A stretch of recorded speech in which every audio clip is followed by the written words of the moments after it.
ओम नमः सिद्धेभ्यः।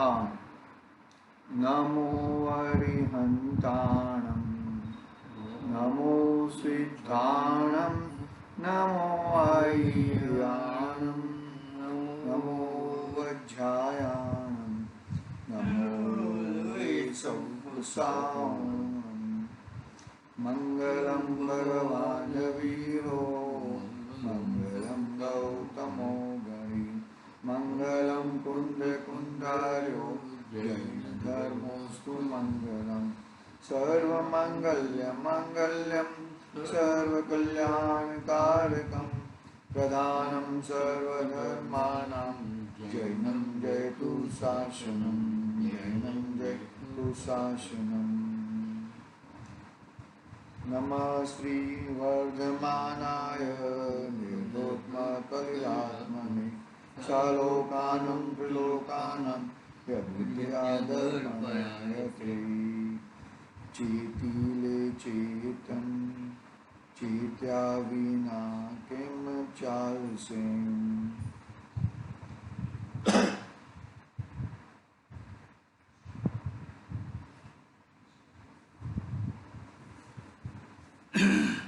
आज श्री रत्नकुंड सावकाचार्य नामक महान ग्रंथ आचार्य सुमन भद्रद्वादियों द्वारा रचित पहला अधिकार सम्यक दर्शन अधिकार। सम्यक दर्शन अधिकार में बहुत सारी बातें करने के बाद अभी आचार्य देव धर्म अधर्म यानी कि पुण्य और पाप का, धर्म द्रव्य और अधर्म द्रव्य की बात नहीं है, लेकिन धर्म और अधर्म, पुण्य और पाप का फल प्रकट करने वाला श्लोक कहते हैं। क्या कहा? पुण्य और पाप का फल प्रकट करने वाला श्लोक की बात करते हैं आचार्य देव। क्या कहते हैं इस श्लोक में? देखो, हमने क्या तीन सम्यक्त्व की बात की ना। तीन सम्यक्त्व की बात करने के बाद कौन कौन से तीन सम्यक्त्व के भेद हैं? उपशम, क्षौक्षमिक और क्षय। उसके बाद सम्यक्त्व के 8 गुण कहे। 8 गुण कहने के बाद संवेग नहीं, जरूरत नहीं, संवेग, निर्वेद, आत्मनिंदा, गर्भा, उपशम, भक्ति, वात्सल्य, अनुकंपा आदि 8 गुण कहे। फिर सम्यक दर्शन की महानता बताई कि भले वो चांडाल से जन्मा हो, जन्म से चांडाल हो, लेकिन सम्यक दर्शन से उसका बहुत महिमा बढ़ जाती है। बहुत ही मतलब उसका सब लोग, ऊपर के देवलोग भी उसका गुणगान करते हैं। ऐसा सम्यक्त्व की महिमा बताई। फिर अभी आगे धर्म और अधर्म। धर्म यानी कि पुण्य, अधर्म यानी कि पाप। यानी कि धर्म, जो धर्म है संवर से तो धर्म ध्यान, धर्म प्रकट होता है, वो धर्म की बात नहीं है यहाँ पर। यहाँ पर वो धर्म प्रकट होने से पहले पुण्य पाप का फल कैसे होता है वो बात कहते हैं यहाँ पे। देखो क्या कहते हैं, स्वापि देवो अपि देव स्वाजायति धर्म किल्बिषात्, कापि नाम भवेन्दया संपद धर्माच्च रीरिणाम। क्या कहते हैं?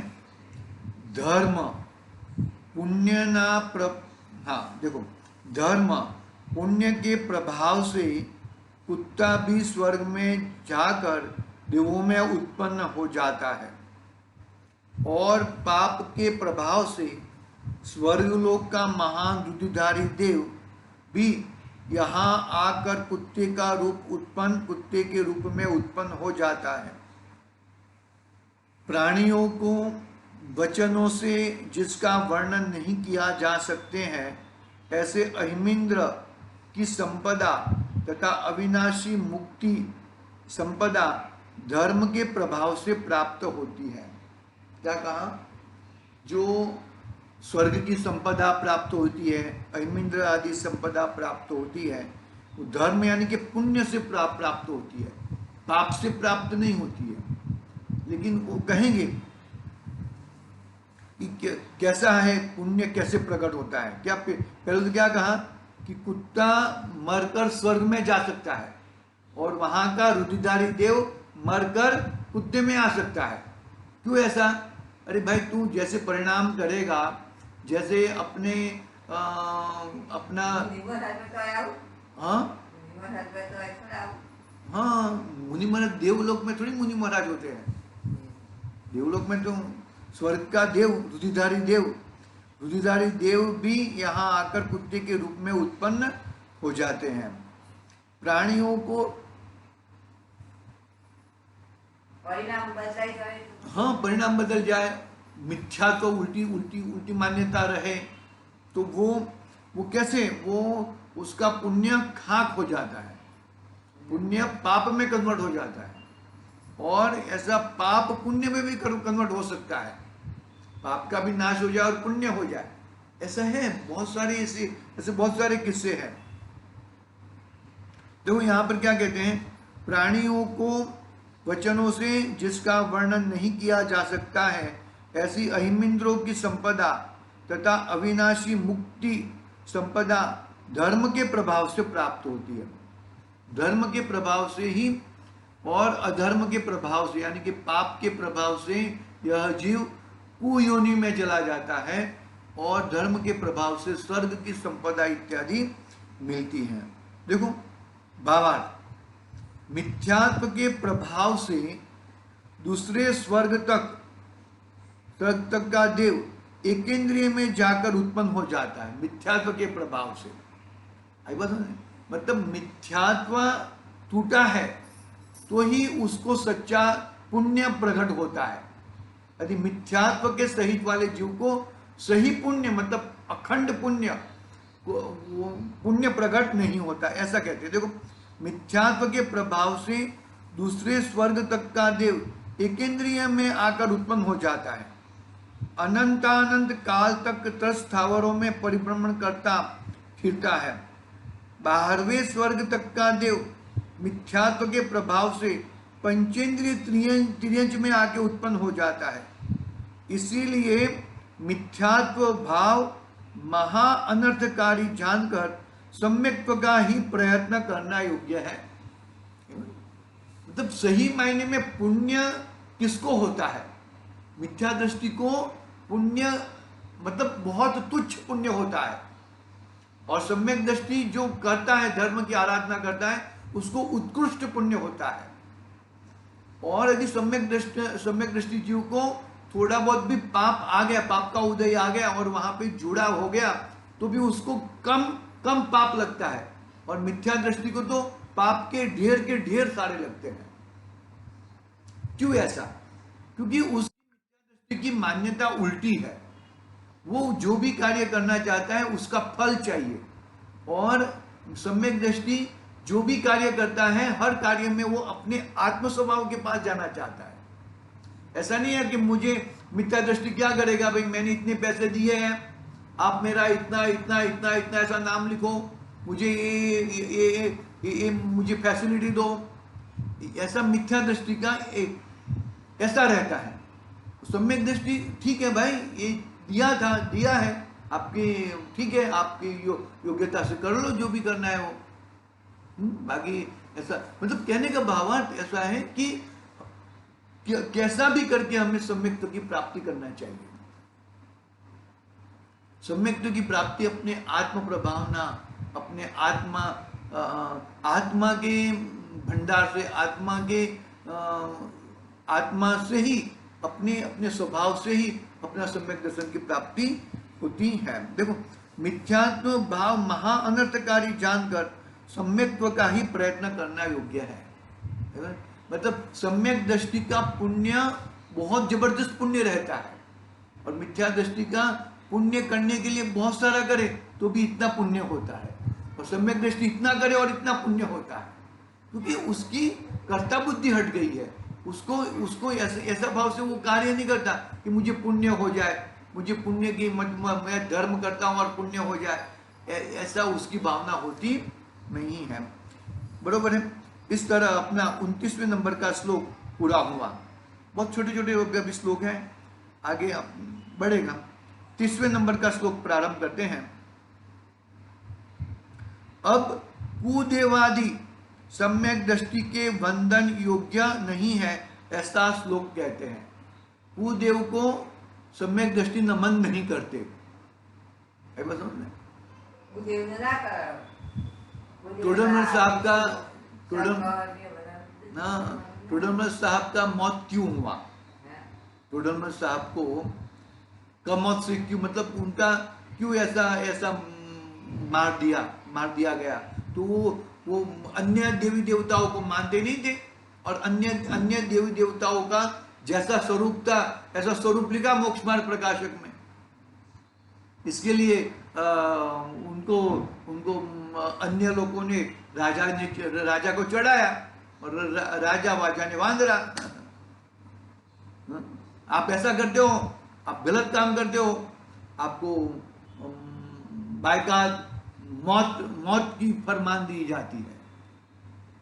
ऐसा कहने का भाव ऐसा है कि हम मर के भी वो सम्यक दृष्टि जीव कुदेवादि को नमस्कार नहीं करता। कुदेवादि का जैसा वो ऐसा बोला था, ये 5वां अधिकार निकाल दो। 5वां मोक्ष मार्ग प्रकाशक में 5वां अधिकार है। हाँ, 5वां अधिकार कुदेवादि का स्वरूप वो निकाल दो। मतलब वो जो है वो सत्य चीज लिखा हमने सत्य चीज लिखी है। सत्य चीज लिखी है, आपको मान्य है तो रखो, नहीं मान्य है तो कोई बात नहीं, आप जो बोलोगे हम करेंगे। इतनी दृढ़ निश्चय रहता है। बस मौत की कीमत पे भी वो कुदेवादि का स्वरूप को जो स्वरूप जो दिया था, वो स्वरूप को वो स्वरूप जो दिया है वो सत्य स्वरूप है। हाँ, टोडरमल साइड देखो। अब कुदेवादि सम्यक दृष्टि के वंदन योग्य नहीं है, ऐसा श्लोक कहते हैं। भयाशा स्नेह लोभाच कुदेव ग्लानि ज्ञानाम प्रमाणम विनयम चेव न कुर्यु शुद्ध द्रष्टयः। भय के वश होकर कुदेवादि को नमस्कार कोई नहीं करता। एक कौन से बनारस दास जी पंडित जी थे, और वहां पे मुगल साम्राज्य चल रहा था, बरोबर है। तो मुगल साम्राज्य को ऐसा बताया कि भाई ये बनारस दास जी आपको नमस्कार नहीं करते। तो बोले कि चलो वो नमस्कार करेंगे ही। तो वो उनको बुलाया गया, और जो गेट बनाया था ना, वो गेट छोटा बनाया था।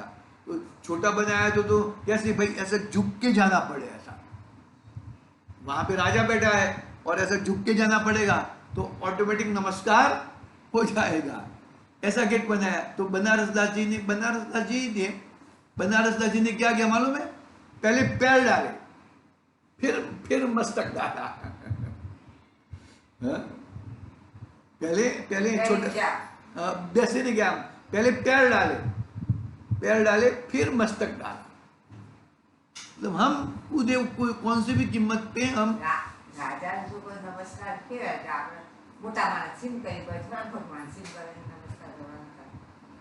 जो भी है, वो जो भी कहानी है, वो इतना तो अपने को ज्यादा मालूम नहीं है, लेकिन ये इसी सब कहानी है ऐसी। वो जो भी है, मतलब कहने का भावार्थ है, राजा खुद गुस्से नहीं हुए थे, राजा तो उठे। कहने का भावार्थ यहाँ पर ऐसा है कि आप देखो, भया शाह स्नेह, भय अथवा स्नेह से भी कुदेवादि को नमस्कार मत करो। यानी कोई मित्र है, चलो भाई मित्र है तो चलो हमारे साथ हमारे मंदिर में चलो, तो वो जाके मतलब नहीं है। और भय के वश से भी हम कुदेवादि को नमस्कार नहीं करेंगे। तो वापिस पढ़ रहा हूं मैं। भयाशा स्नेह लोभाच कुदेवा ग्लनि नाम प्रमाणम विनयम चेव न कुर्यु शुद्ध दृष्टया।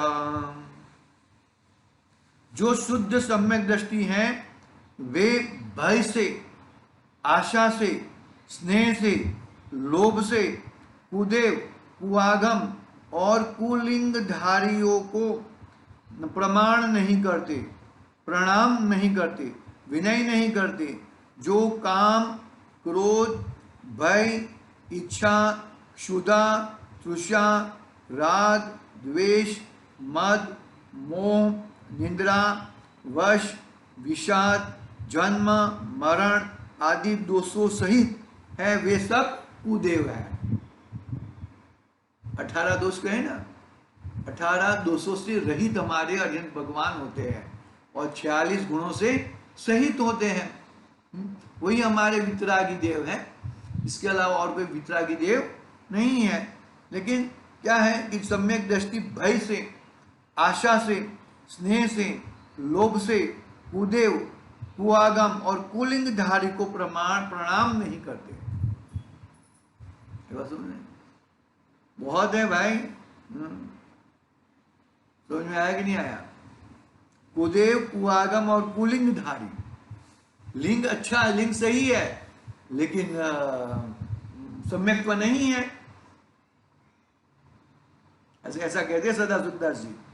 कुदेव, कुआगम और कुलिंगधारी को प्रणाम नहीं करते, विनय नहीं करते। जो काम, क्रोध, भय, इच्छा, क्षुधा, तृषा, राग, द्वेष, मद, मोह, निंद्रा, हर्ष, विषाद, जन्म, मरण आदि दोषों सहित है वे सब कुदेव है। इनका फैलाव इस जगत में पंचम काल के प्रभाव से बहुत है। इनका फैलाव बहुत है। जैनों की संख्या कितनी? बहुत कम। और बहुत कम में भी सच्चे देवशास्त्र गुरु को जानने वाले और मानने वाले उससे भी कम। देखो बाकी सबके देवी देवताओं के मानने वाले, बाकी सब देवों को मानने वाले कितनी संख्या? हिंदुओं की, मुसलमानों की बहुत ज्यादा संख्या, क्रिश्चियनों की कितनी संख्या, अन्य मतियों की कितनी संख्या, असंख्य संख्या है। असंख्यात नहीं कह सकते, लेकिन बहुत संख्या है। असंख्यात तो संख्यात ही है, मनुष्य लोग की संख्या तो संख्यात से ज्यादा तो होती नहीं है। 29 अंक प्रमाण होती है मनुष्यों की संख्या, 29 अंक प्रमाण। 29 अंक प्रमाण 1 2 3 4 5 6 मतलब ऐसा 29 अंक, एकम, दशक, शतक, हजार, ऐसा 29 अंक प्रमाण संख्या होती है। वो चाहे 10000 हो या 99999 29 बार, ऐसा इतनी संख्या 29 अंक प्रमाण होती है। तो 29 अंक प्रमाण में जैनों की संख्या बहुत कम, बहुत कम, तुच्छ, बहुत कम। अन्य लोगों की संख्या बहुत ज्यादा। क्या कहा ना, देखो इनका फैलाव इस जगत में पंचम काल के प्रभाव से बहुत, अकेले एक सर्वज्ञ बहुत है, बहुत है, इनका फैलाव बहुत है। अकेले एक सर्वज्ञ अंतराग, अंतराग के सिवाय शेष सब कुदेव है। जो सर्वज्ञ देव है, वितराग, सर्वज्ञ और हितोपदेशी है, वो ही देव है, बाकी सब कुदेव है। बस पंच परमेष्ठियों को छोड़ के बाकी सब कुदेव में खपते हैं। हिंसा के पोषक हैं रागी, द्वेषी, मोही, जीवों द्वारा प्रकाशित पूर्वापर दोषों सहित विषय, कषाय, आरंभ के पुष्ट करने वाले, प्रत्यक्ष व अनुमान प्रमाण से दूषित ऐसे शास्त्र कुआगम है। अपने शास्त्र कैसे होते हैं? हिंसा के पोषक नहीं होते। हिंसा में धर्म होता है ऐसा नहीं बोलते। आई बात समझ में? अजना में अनाज ही होता है, अजना में बकरा नहीं होता। ऐसे ऐसे अपने शास्त्र है। वो मुनिराज थे, मुनिराज नहीं, वो राजा थे ना, वसु राजा। वसु राजा की कहानी आती है ना। वसु राजा ने अपने गुरु माँ को वचन दिया था। क्या दिया था गुरु माँ को? कि आपने मुझे, गुरु, उसके गुरु थे ना, गुरु उसको बहुत मार रहे थे, तो गुरु माँ ने उसको बचाया, यानी गुरु की पत्नी ने, गुरु माँ ने उसको बचाया। तो बचाया, और फिर वो बचाने के बाद वो राजा का लड़का था, तो राजा का लड़का था, तो गुरु माँ ने वचन ले लिया। क्या वचन ले लिया? कि भाई मेरे को, मैंने तुझे बचाया है, तू मुझे बचाना। क्या है? मैंने तुझे अभी बचाया है, तू मुझे बचाना। तो तथास्तु भाई, ओके चल ठीक है। तो फिर गुरु माँ, गुरु तो मर गए और गुरु का लड़का गुरु बन गया, ब्राह्मण। और अजना में अनाज होता है, लेकिन अजना में बकरा बकरा किया। तो बाकी सब बोलने लगे कि नहीं, अजना में अनाज ही होता है, अजना में बकरा नहीं होता। तो फिर चलो भाई राजा के दरबार में, राजा के दरबार में जाते हैं। गुरु माँ पहले चली जाती है और उसको वचन का याद दिलाती है कि मैंने आपको, आपने मुझे वचन दिया था, आज मैं प्रॉब्लम में हूं, आप मुझे बचाओ। मेरे मेरे लड़के की बात को अज माने बकरा ही कहो। लेकिन वो राग में आके, राग के वश में आके, भय के वश में आके अज माने बकरा कहा।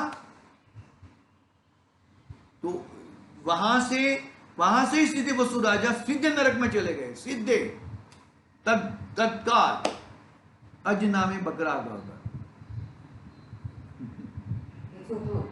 हाँ,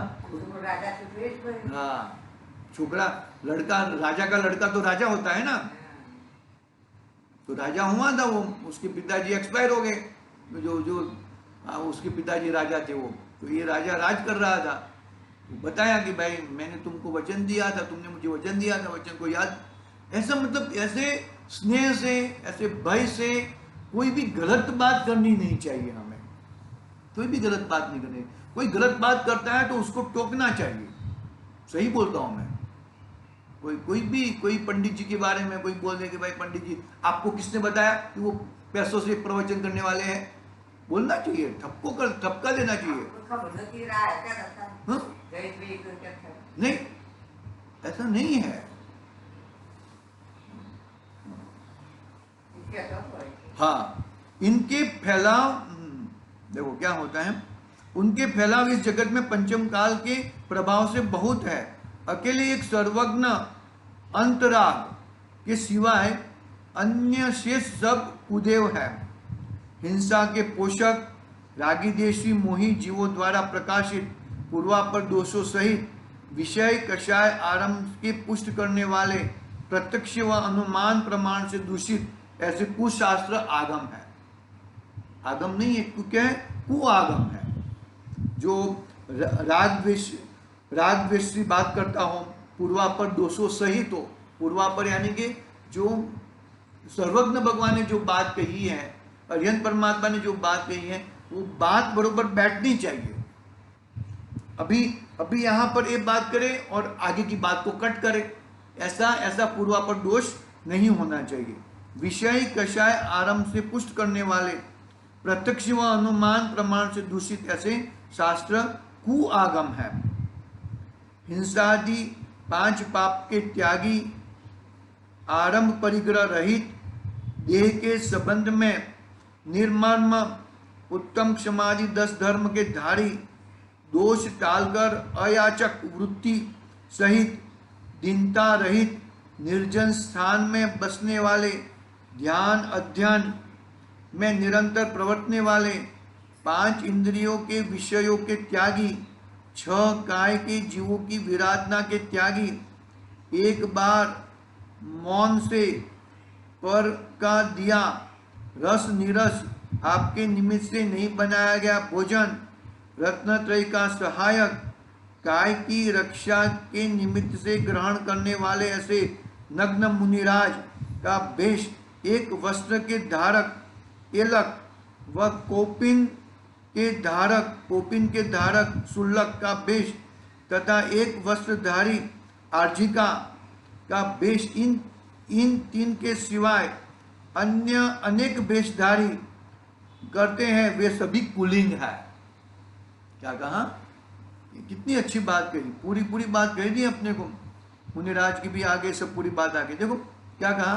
हिंसादि 5 पाप के त्यागी, आरंभ परिग्रह से रहित, देह के संबंध में निर्मम, उत्तम क्षमादि 10 धर्म के धारी, दोष टालकर अयाचक वृत्ति सहित दीनता, दोष टालकर अयाचक वृत्ति सहित दीनता रहित निर्जन स्थान में बसने वाले, ध्यान और अध्ययन करने वाले, 5 इंद्रिय के विषयों के त्यागी, 6 काय के जीवों, 6 काय कौन से?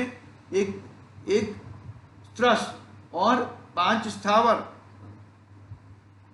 6 काय के जीवों के विराधक के त्यागी, एक बार मौन से पर का दिया रस निरस आपके निमित्त नहीं बनाया गया भोजन, बरोबर भोजन लेते हैं, रत्नत्रय का सहायक है वो भोजन, काय की रक्षा के निमित्त ग्रहण करने वाले ऐसे नग्न मुनिराज का वेश, एक वस्त्र के धारक ऐसे एलक और कोपिन। कोपिन कैसा होता है? कोपिन का मतलब समझते हैं? मानो कि मैं 6 फुट का हूं ना, तो 4 फुट का कपड़ा,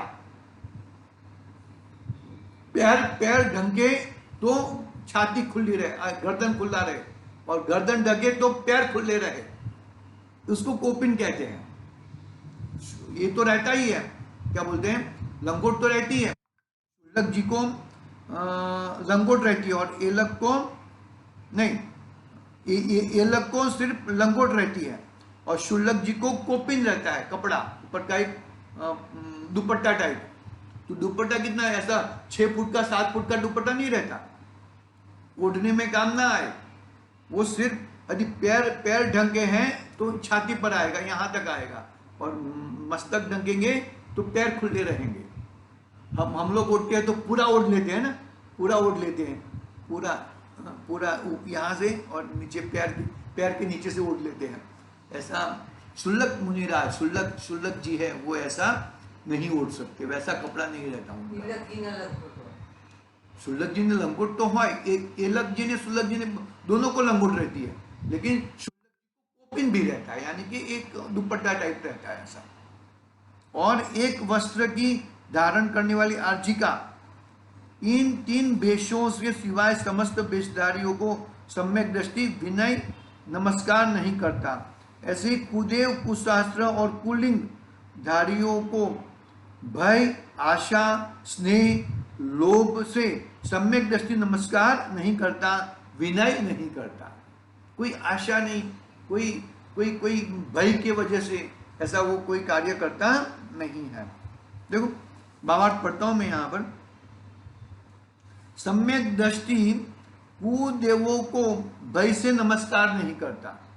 ये देव है, राजादि हजारों मनुष्य उसे पूजते हैं, यदि मैं उसे नमस्कार नहीं करूंगा तो यह देव क्रोध करके मेरा बिगाड़ कर देगा, संपत्ति हरण कर लेगा, स्त्री पुत्रादि का नाश कर देगा। इसके द्वेष के कारण मुझे रोग हुआ है, दुखी कर रखा है, द्वेष करके अब मेरा और नुकसान करेगा, रोगी बना देगा। इस क्षेत्र में सभी लोग उसे पूछते हैं। हमारे कुल में बड़े पिता के पिता, माता, भाई, बंधु पूजते आए हैं। अब यदि मैं उसकी पूजा वंदना छोड़ दूंगा तो मेरा घर बार और अनेक पुत्र पौत्रादिक लक्ष्मी से भरा है।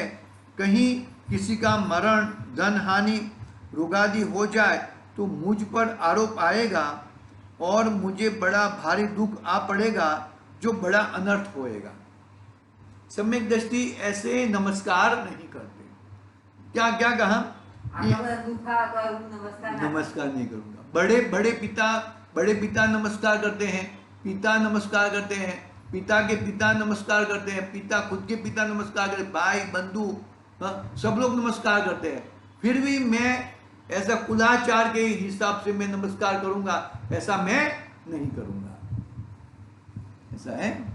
मतलब भाग लिया होता है ना करो। हाँ, कुछ भी हो जाए तो भी देखो ना, वो हितेश भाई ने वो सब निकाल दिया ना, अपने जो भी थे, वो कुलदेवी थी, वो जो क्या नाम था, पद्मावती माता, जो भी थे वो सबको, उनको भी मैं अभी आगे पूजा करना नहीं चाहूँगा, मैं पूजा नहीं करूँगा, आप उसकी व्यवस्था कर लो। तो व्यवस्था की, ठीक तरह से अपनी सही जगह पे लगा दी। ऐसा कुछ वो नहीं है कहने के बाद कि भाई मैं ये सब नहीं करूँगा। ऐसा मुझे अभी सही ज्ञान हुआ है, मेरे देव कौन से होते हैं, देव का क्या स्वरूप होता है, कि मुझे अच्छी तरह से ज्ञान हुआ है, तो मैं इस तरह से ही करूँगा।